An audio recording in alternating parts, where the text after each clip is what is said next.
Hi, and welcome back to Smart String Teacher. My name is Grace Law, and I just love sharing my years of experience to help make teaching strings easier for you. And if you didn't already know, I do also offer teacher training courses on my website, smartstringteacher.com, so you can go and check that out. You can also download my free book on the solutions to 12 of the most common string playing problems that you encounter every day in your class. So you can sign up for that book in the description. So today we're going to continue with the theme of mistakes to avoid as a string teacher. And these are mistakes that I made over the years, and I want you to stop making if you're making them too. Today's tip is on how to avoid making your advanced players feel like you're taking advantage of them to help your less advanced players. I get this question all the time from teachers, that their advanced players feel like they're not learning anything because they're always helping the other students. And that can be tough. So what's my solution?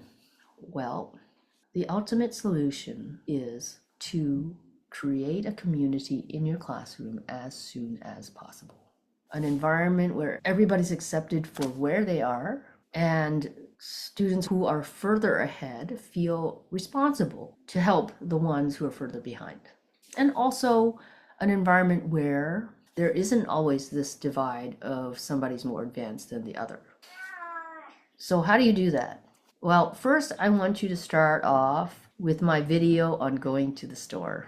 And I'll link to that in the description below, because that really outlines to students how pointless it is to compare yourself to others. And it really leads into the students understanding how to accept each other for where they're at and illustrating their responsibility to help others or accept help from others. So make sure you look at that, because that's a great one to share with your students and maybe create a little group reflection activity. So that's number one. Number two is your seating plan. Make sure before your students get their instruments that you're observing their behavior, ability to comprehend things, etc., and deciding strategically where you are going to seat your students. Don't be afraid to change that if it turns out that you could make a better choice. You want to make sure your students are going to work well together and that you take advantage of your stronger students and seat them with weaker or slightly weaker students so that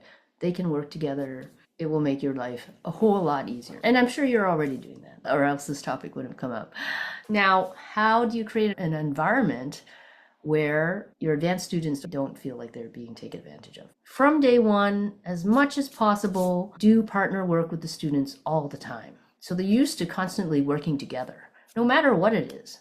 And make sure you're doing activities that both can be equally good at, so that those times where your stronger student is helping a weaker student doesn't feel like it's always that way.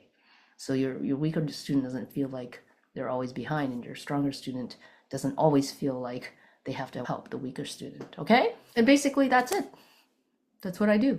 So they're constantly working together, and it just becomes a natural part of the classroom that everybody helps each other out. And my last point on this is, don't feel guilty about having your advanced students help out, because they are definitely learning the most important skill they could learn in terms of being successful in their lives. When you create a community and have it just be a natural thing for them to do, they are learning so many communication skills and teaching skills. And the most successful people out there are good communicators and teachers. If you don't have these two skills, you limit your options. And in fact, I believe that that's the most important thing I'm teaching in the class, is how do I create better human beings in my classroom so that they're successful in life and help others be successful too. Okay, I hope you enjoyed that tip, and give it a try and let me know how it goes. I would love to hear back from you. I've got a couple more tips on this topic, so make sure you're subscribed and you don't miss the next two videos on mistakes to avoid as a string teacher. And don't forget to check out my courses and sign up for that free book. Thanks.